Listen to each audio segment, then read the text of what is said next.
ସକାଳୁ ସକାଳୁ ସାନ୍ଦାଦା ଆଉ ମୁଇଁ କରି ପନିପରିବା ଘିନବା କାଜି ଚପଟନା ବାହାରି ଗଲୁ।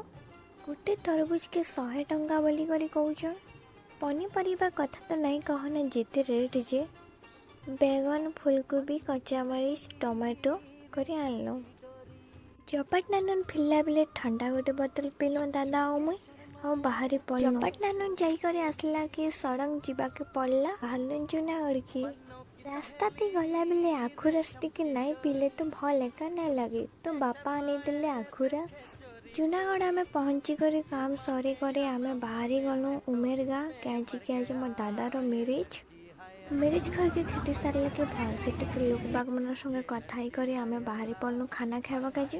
ଖାନା ଖାଇ ସାରିଲା କି ବାଟେ ଦେଖି ଆସିଲି ବରାତି ବି ଯୋଉଥିଲା ନା। ବରାତି ଯାଇ ସାରିଲା କି ଆମେ ବାହାରି ପଡ଼ିଲୁ ଘର।